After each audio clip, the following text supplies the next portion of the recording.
Okay, recording has started. Thank you for coming and joining us tonight. So tonight we're going to be covering the Cert for Training and Assessment TAE 40122 Knowledge Question Workbook and any Q&A.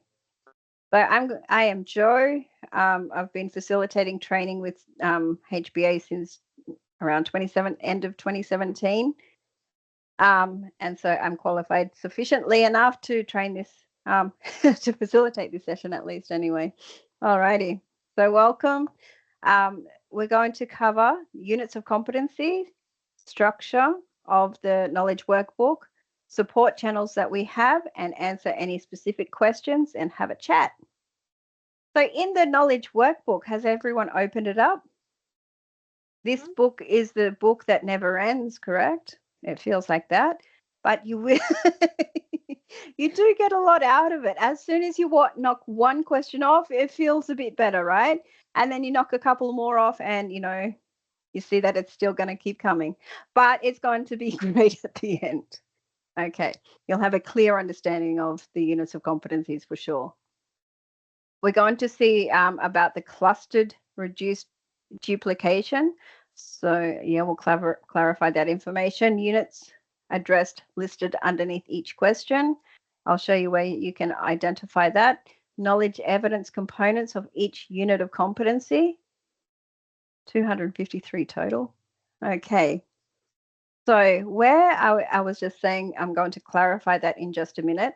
In your knowledge workbook, have you noticed in the bottom right-hand corner in the gray letters and numbers, those here are telling us what units of competencies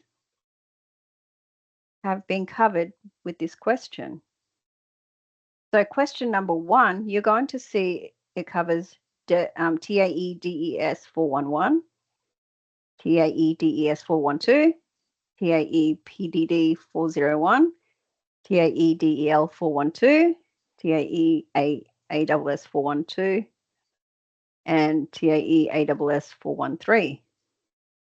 So if we had to have units of competencies separated, you'll have a lot more questions than what we have in our knowledge workbook. So we have clustered the criteria to cover the question that you see before you. Does that make sense? Yeah. Yes, it does. Yes.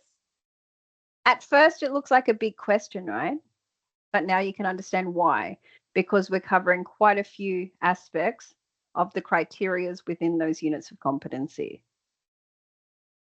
So in regards to how to answer some of these questions, because we don't have word, what are they called? Word limit or something? You know, how some questions years ago would have had a word like to tell you how many words you put in there. We don't do things like that in our workbooks. What we have is clarified and described questions. So as you can see, the first one, it says name, describe in your own words the purpose, structure, function, and content, yeah, of each of the 5 components of the VET quality framework. So therefore, to help you write your response, the question has asked you exactly how you can lay it out. So the first one, name. So what are, as it says here, name and describe each in your own words of purpose, structure, function, and content of each of the 5 components. So you'll see question 1 will have A, B, C, D. Yeah?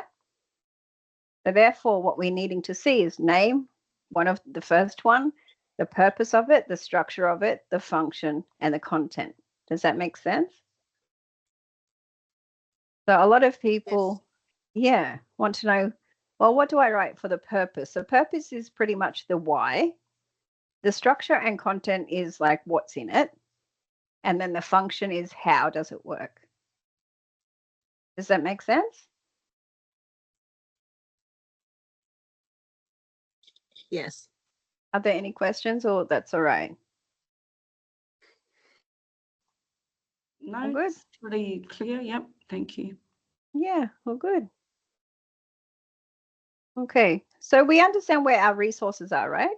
Our resources that you would have downloaded is a cluster 1 folder, cluster 2, cluster 3. Knowledge questions is what we're looking at. Yeah. And where you're going to find the responses for these knowledge questions is either in your learner guide or in this reading folder. Yep. We don't need the printed versions because there's nothing required for the knowledge questions. But there is a learner guide, the reading folder as I described before, and your own personal research. Yep, the reading folder has a lot of documents in there. So if you do not have access to internet at some time when you're doing the questions, you have a lot of documents ready for you to breathe through if you've downloaded them already. Yep. So it saves a bit of time. So there's always something waiting for you if you need it. Yep, lots of reading. All right, and we understand the learner guide also has a lot of content in there. And we also have that checklist available as well. And so it tells you in regards to the knowledge question workbook, you can write some notes there. So while you're working through the knowledge workbook and you're having difficulty, and if you don't have access to the internet at the time, you can write it down in the notes and then get in contact with us in regards to, Sorry. Yes. Sorry, Joe, it's Mel. That's all right. How are you? Good, thanks. Joe, can you just go back to that Excel spreadsheet? And Joe, I've seen that, but just can you remind me where am I going to find that? Oh, where are you going to find that? In the download. I'll go back to the start. Where is it? Here. This Excel spreadsheet thing here. Thank you, Brian. Right, okay. Did you find it? If not, we can send it out to you. So that's just in all the course requirements? Yep, In the course resources, you got it? Checklist. Fantastic. Excellent, thanks. Happy to help. All good? Yes, thank you.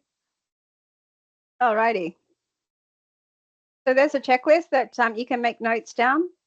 And as you can see, we have information sources. We have the learner guide, the reading folder, online research. There's some hints of what websites you'll be visiting. ASQA. Has anyone visited the ASQA website yet? Plenty of time, right? That's your best friend. You've got a lot of them now. So ASQA, we're going to find. I don't know what that means, but anyway, ASQA. So the ASQA website, you're going to find the standards for RTOs 2015, and that's going to become a really good resource as well. VRQA, has anyone seen that website yet? Yep, we're all familiar. TAC, yep. NCVER, yes, nominal hours, right?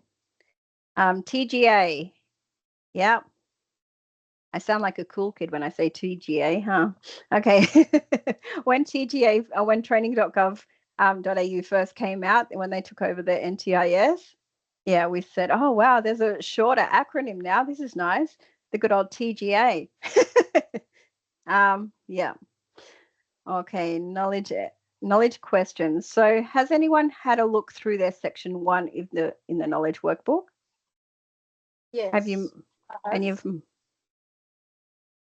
anyone completed that part? Not yet? Kerry, yeah. how are you going? A little bit? Yeah. Yeah, I've gone through, I've got a few questions in one and yeah, just a splattering throughout. But yeah, that ambition from that very first webinar that I said I'll get it done in 6 weeks. Neil, what happened with that? 6 weeks. Yeah, that was the record, isn't it? I think that's Neil's record, 6 weeks. Yeah, not for me. No, no.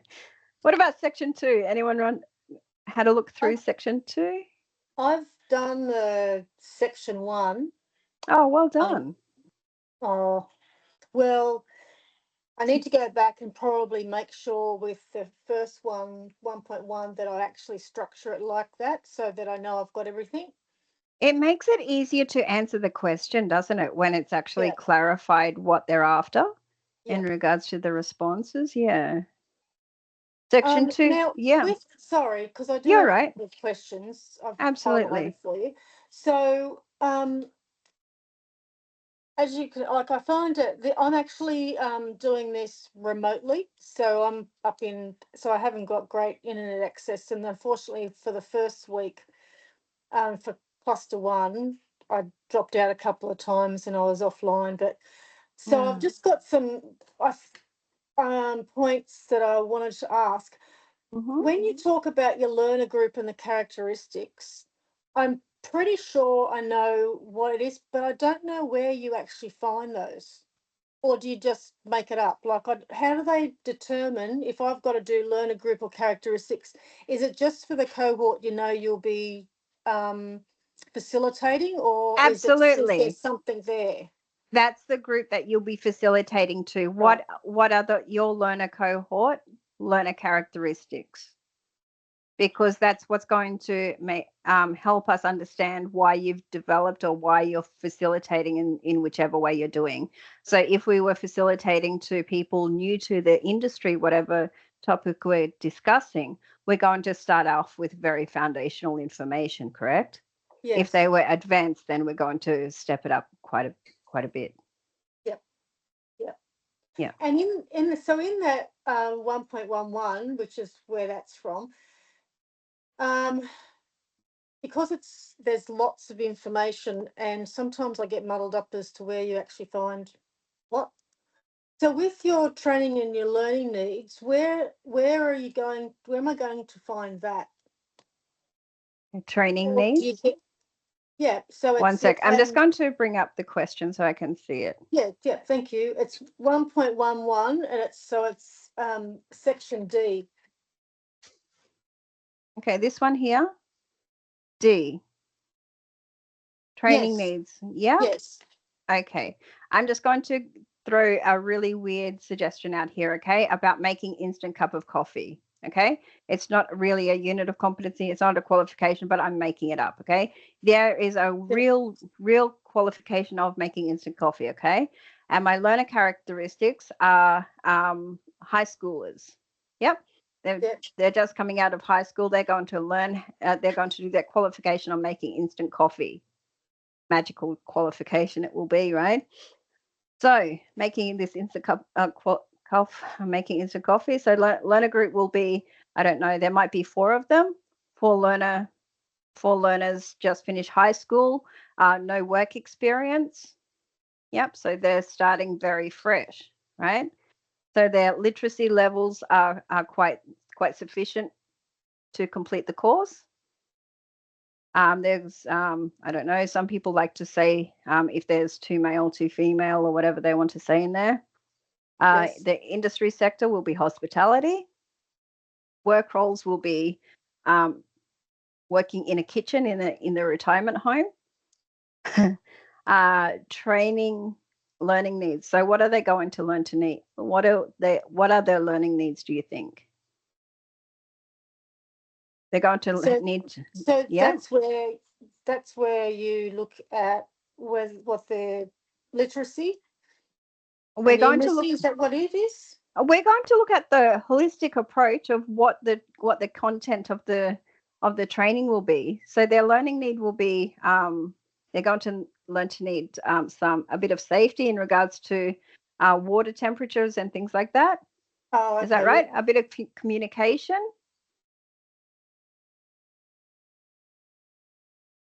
What else are they going to need to learn? Okay, so then what if we would it be communication skills or like complaints or conflict handling skills, problem solving skills? Yep. So if we understand what skills they're going to learn to need, right? Sometimes when you look at the learners, we might have someone in there with learning needs, right?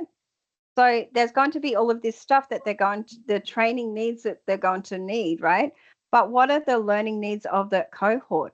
Will there be someone in there that may need, I don't know, some extra time because they might be second language is English, like ESL?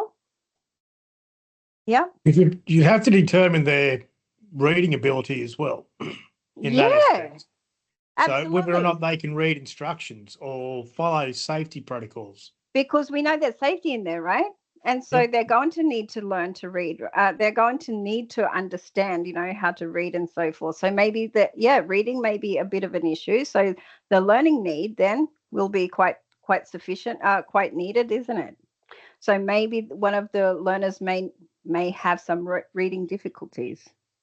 So what would you do in that case then?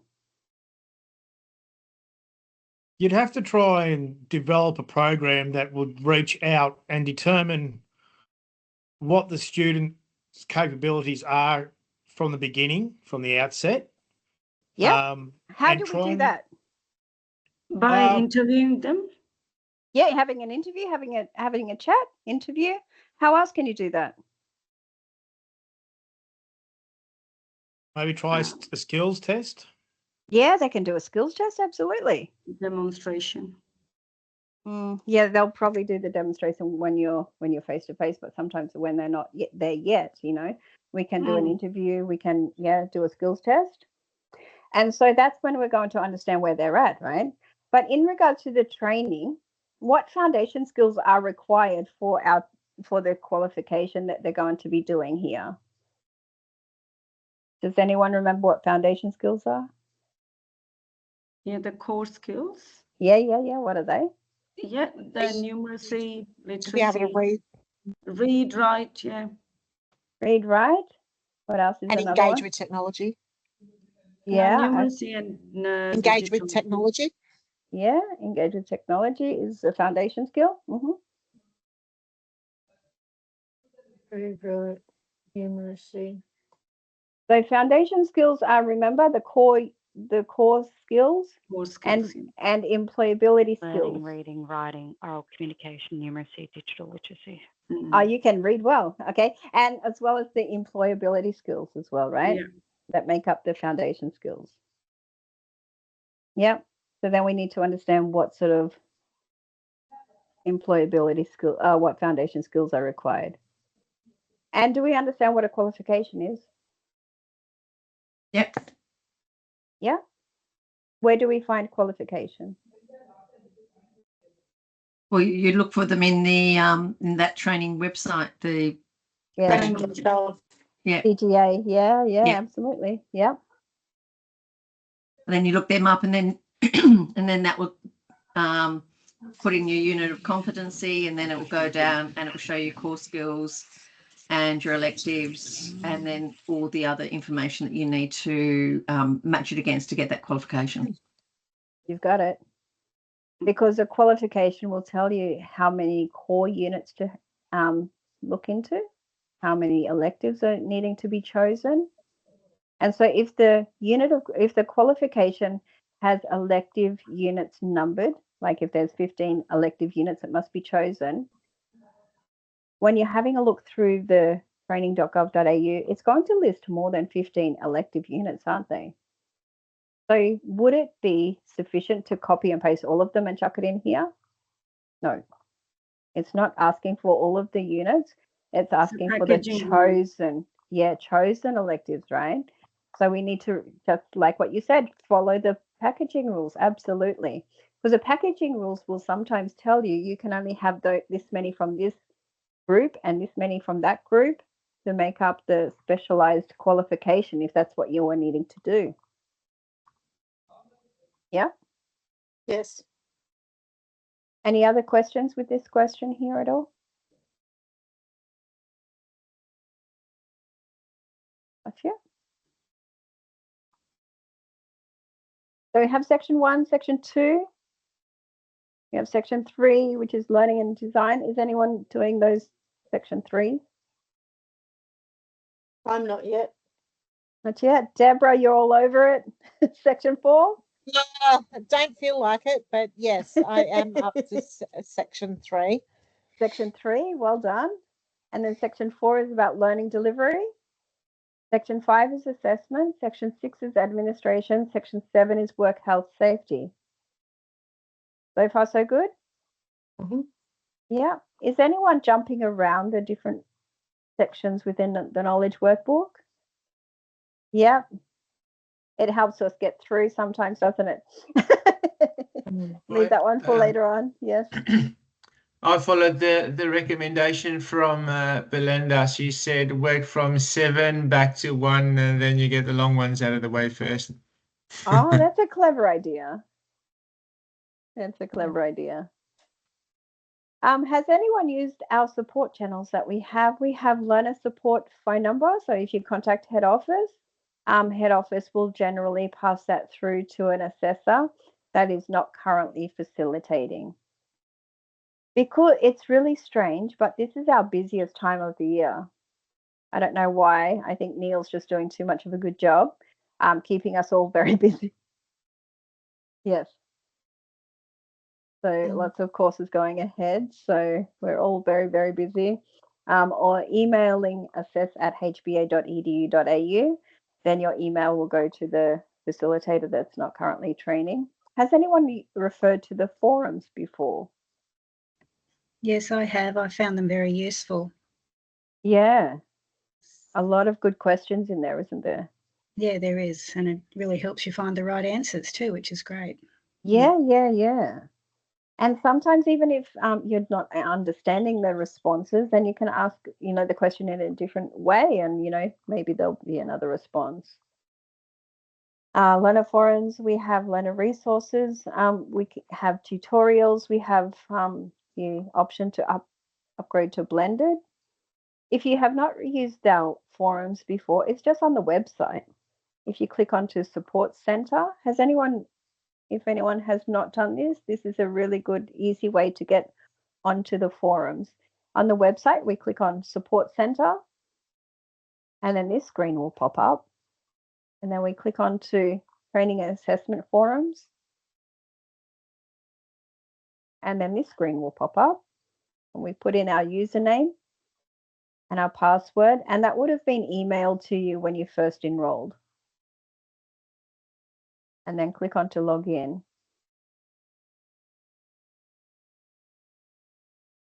Any questions?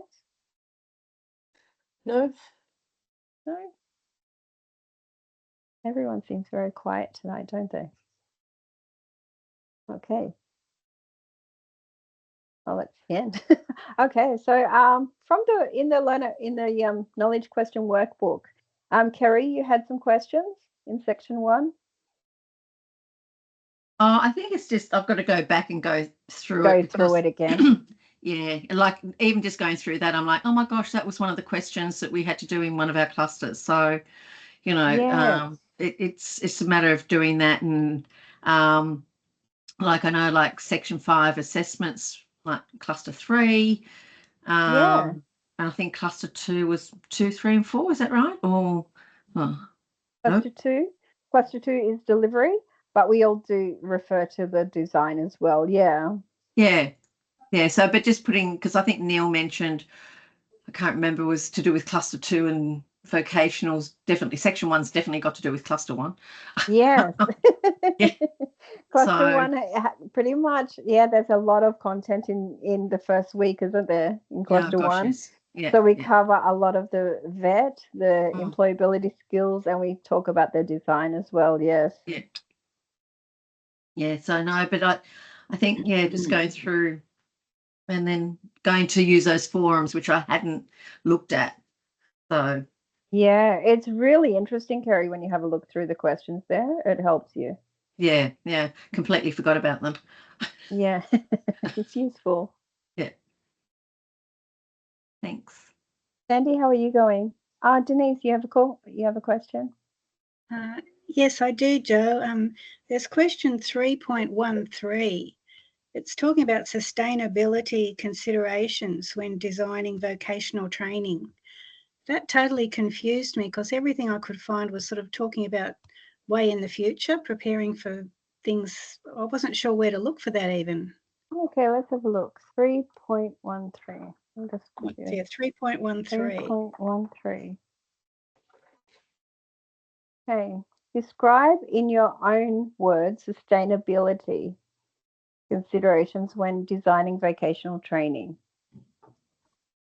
Yeah, everything I looked up seemed to talk more about the future, and I thought, I can't really judge what's going to be needed in the future. Okay, so Denise, what industry do you work in?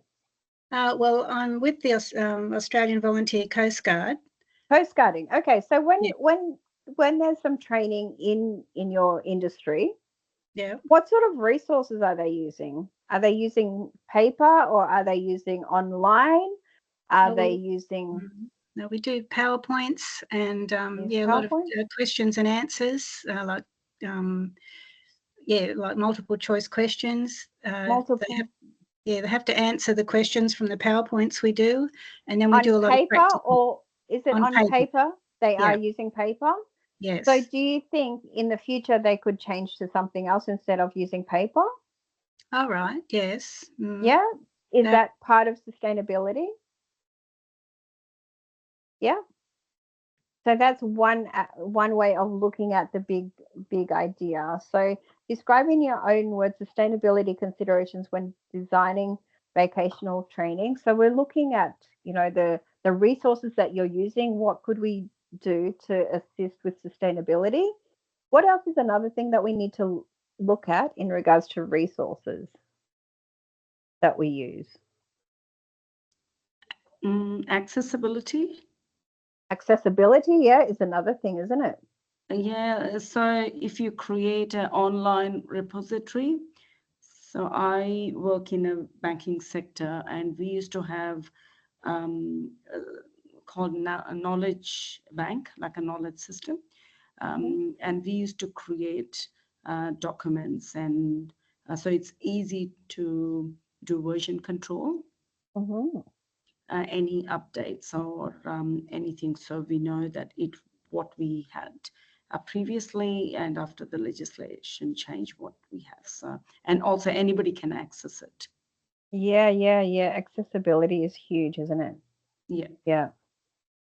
And it's sustainable as well, because you can't lose it. And also if somebody's on leave, they come back and they get it there. It's not that they haven't got an email or they deleted it. It's online. It's online, and also it helps to maintain consistency across the board. So no matter who is facilitating, the resources are going to be the same because it's available, on within your system. Right. Eleanor, did you have a question? More really a comment, because waste and sustainability is an area I've been working in for the past 8 years. So is it okay in this session, because sustainability for me brings in considerations that are much broader than what you're doing face to face right now. Yeah. So I sort of took it almost in 3 different tranches.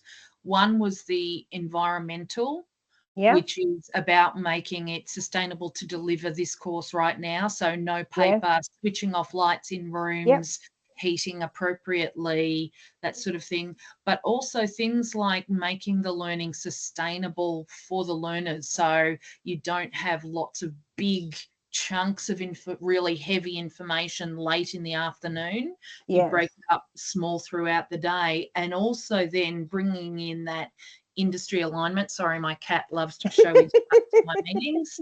That's okay. Because you need to make sure that the course that you're delivering is going to be sustainable long term. So therefore it's got to move with the times. It can't just be fixed. Is that an okay sort of approach? Absolutely.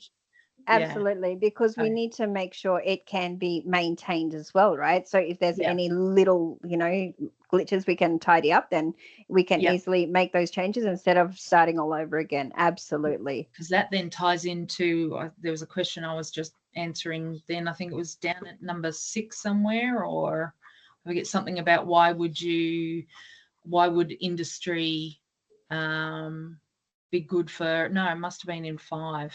I forget where I found it, because you were looking at the link between assessors. Oh no, it was 6.3, assessors and trainers using feedback from industry, because that then to me also leads into the sustainability of a course. Absolutely. One of the big criticisms of universities is, I've taught this course for the past 50 years. Yeah, but you're still talking about technology that no longer exists because industry has moved on so far. So therefore the course is not sustainable because you don't have industry input. That's exactly right. And that's the importance of, within the vet sector, that's what we look at, maintaining consistency and currency throughout our role throughout the vet sector. Absolutely. Thank you. What question was that, Eleanor, please? 6.3 was the one that got me thinking about the sustainability question, which was, I think, 3.13. Is that right? Yes, correct. And can we have better bookmarks in these Word documents? This scrolling through is making me seasick. Okay, so what we can do, Control F, and you click on headings, and it's quicker and easier. Yeah. Don't get seasick. Yeah, you're not on a ship yet, so. I mean, I'm blind as a bat anyway, but any tip or trick. This is going to help you. Yeah, headings. Control Look F. at that. That's beautiful. Magic happens, right? Oh, see, no, I've only got section 6 and then end of. It doesn't give me all of the questions within it. Oh, yeah. Well, at least it jumps you to the section, right? That's true too. Yeah. And then up here, you can type in 6.12 if there is a 6.12, and it will get you there, or 6.5. There we go. We'll try that one. I think 6 we go only to has 4 results. questions in it. So yeah. Oh, does it? Okay. Yeah. Well, I tried. 5.5. Look at this magic. There you go. Yay. Thank you. Yay. So you don't have to scroll. Hey, Gary, how are you going? How's the recovery going? All well?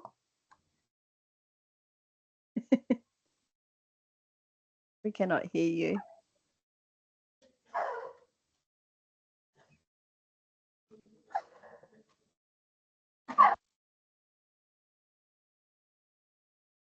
All right. Any other questions at all?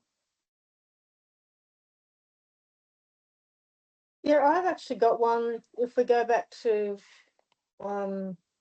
up to number 2, I can't find the information that actually, hang on, I'll get back to it. Yeah.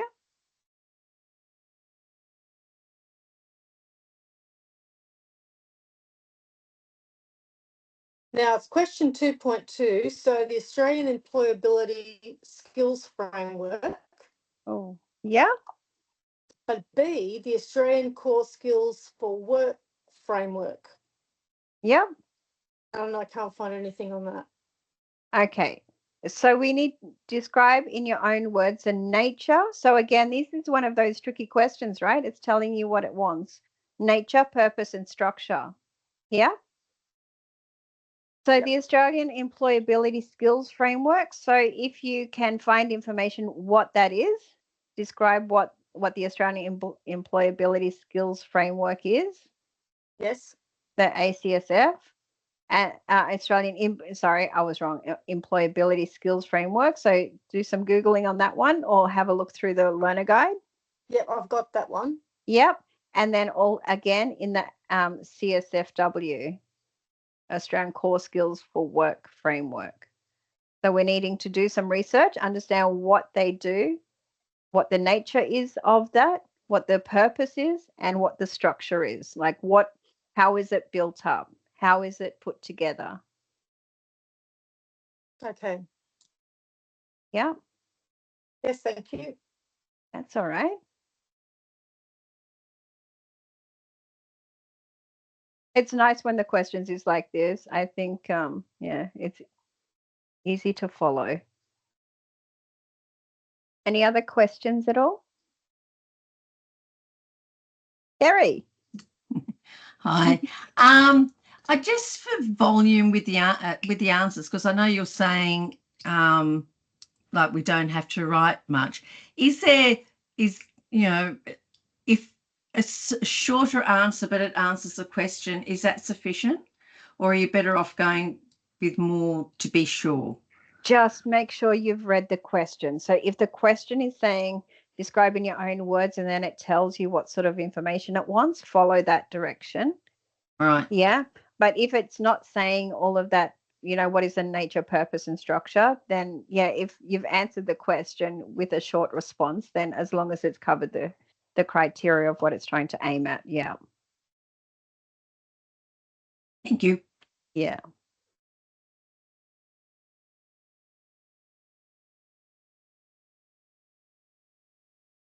Gary, how can you hear us yet?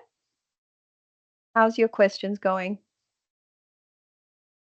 We are not able to hear you today.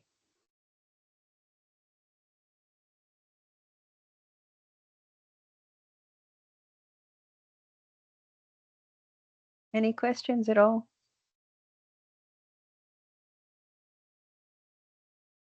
I have a question. Yes.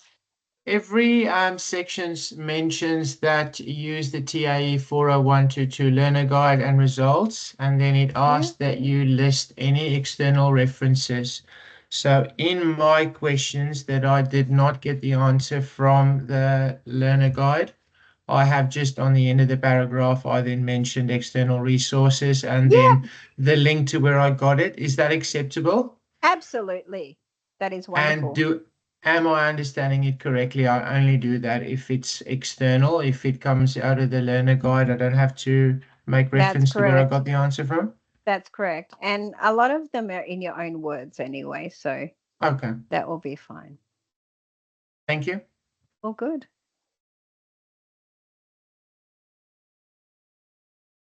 It's a quiet night tonight. Neil, do you have any questions? No, I do not. No?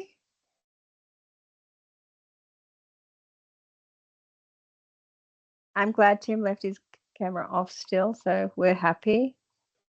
The world is safe. Thanks, Tim. Oops.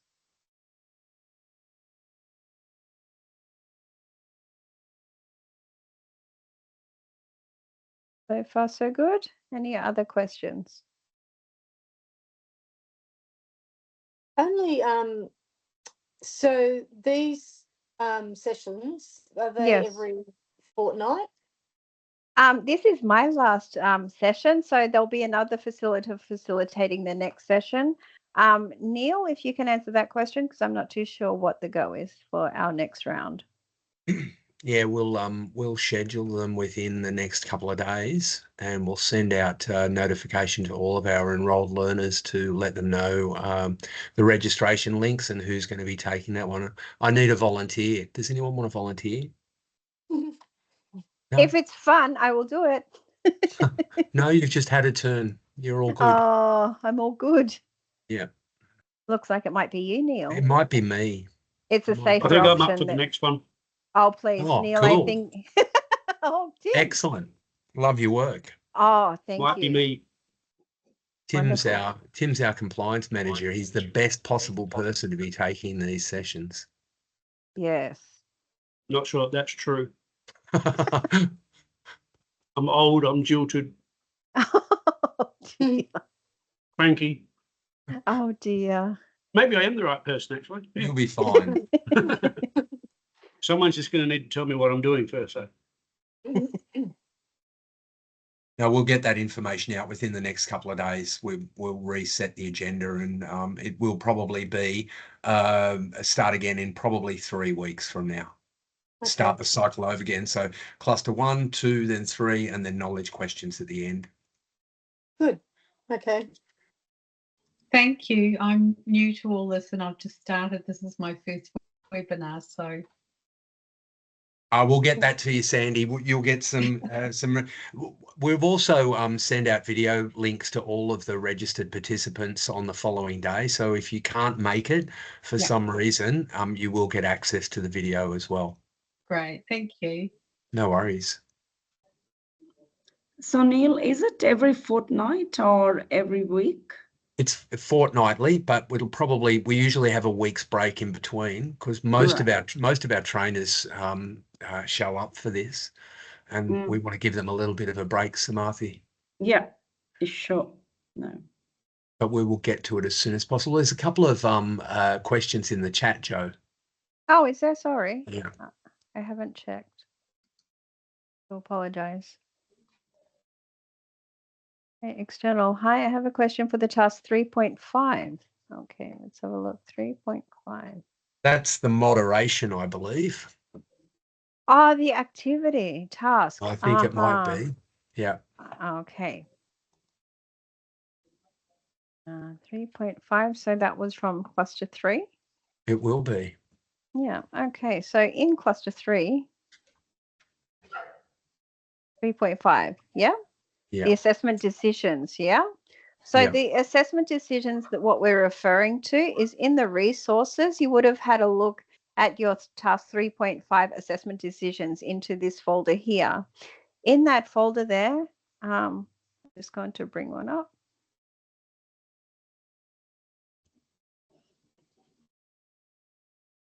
Cluster 3. Okay. We have cluster 3 here. So cluster 3, you have a Martin and a Chris and a Fiona folder. Is that correct? Inside here, what you're going to be doing is referring into your task 3 workbook. Sorry, cluster 3 workbook. There'll be some information there to fill out. Yep. So where is it? 3.5.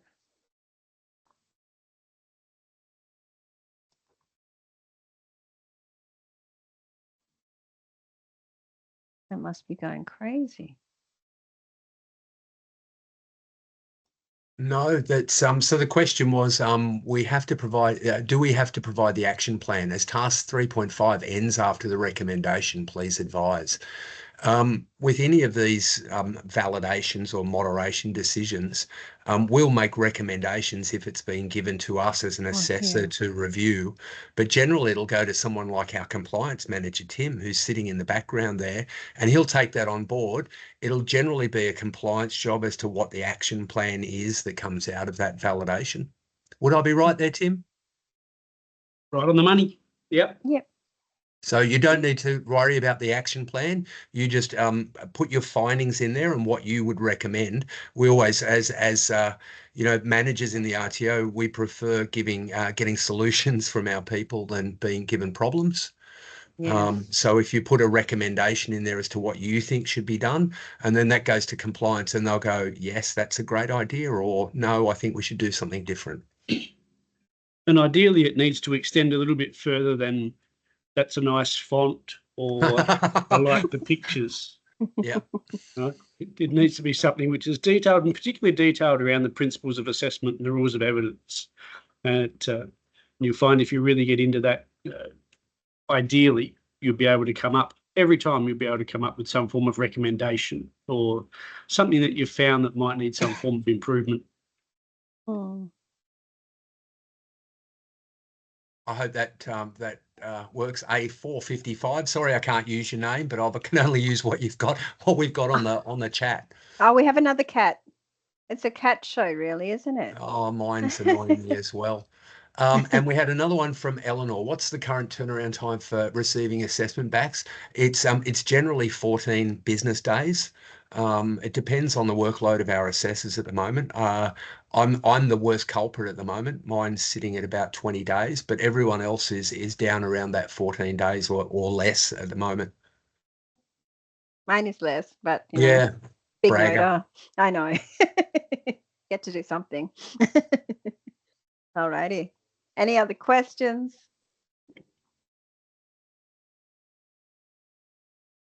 Any comments? Questions? Thoughts?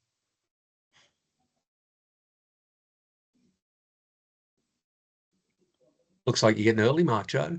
I do. It's a bit too early, isn't it? It's 45 minutes. That's pretty good, huh? Any other questions, comments, thoughts about any cluster you're working on? More than happy to clarify.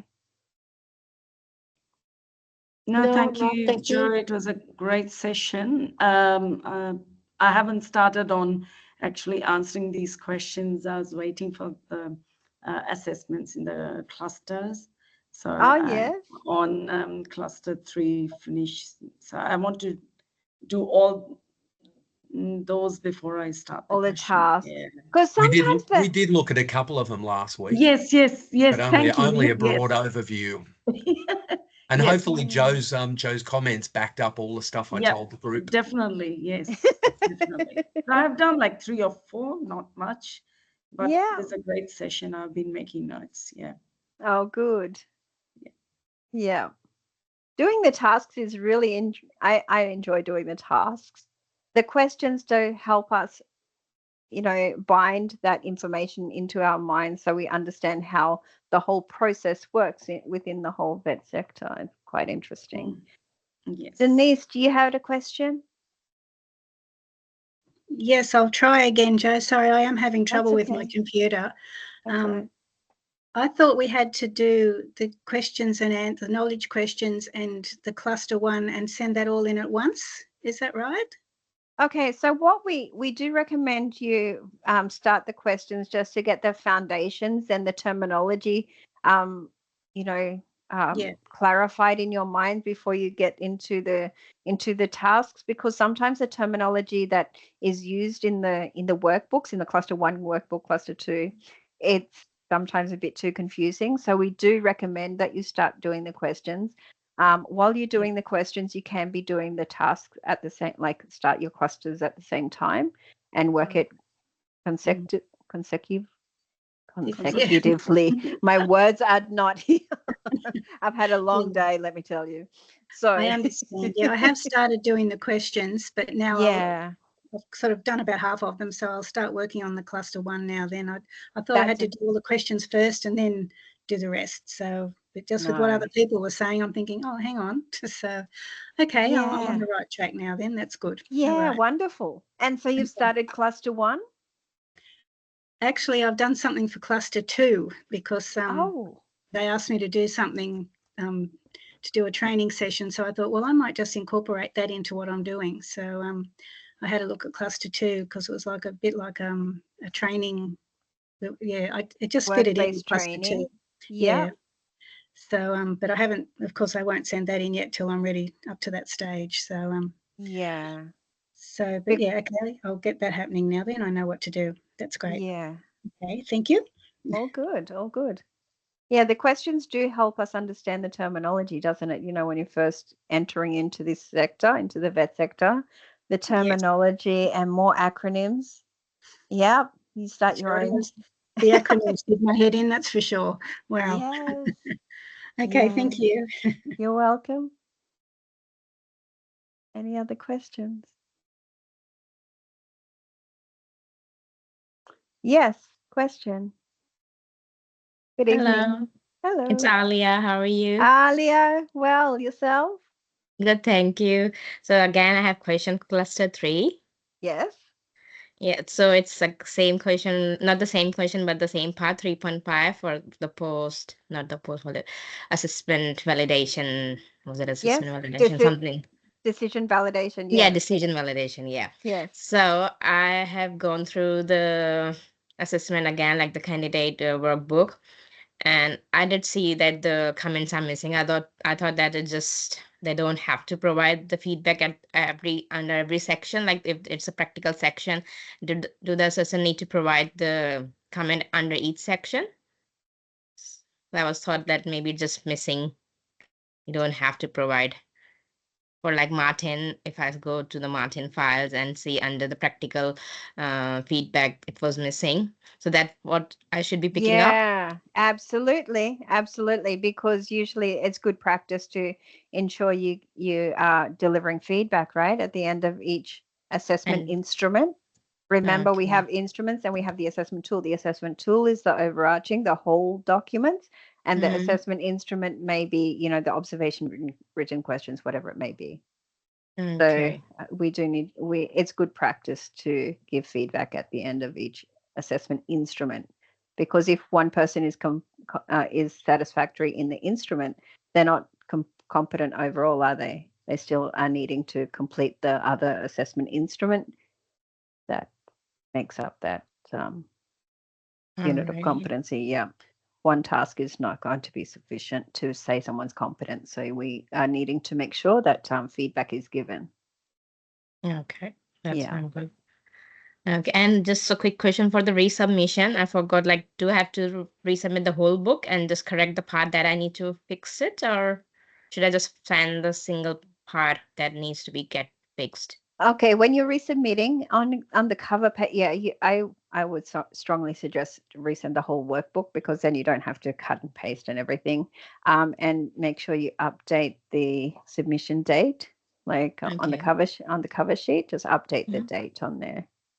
Okay. Make sure it is signed and send it in. Okay, just the date and that's it, and then fix Because the part everything that else, needs to be. yeah, because everything else should still be remaining on there already. Yes. All righty. Thank you so much. That's okay. Any other questions?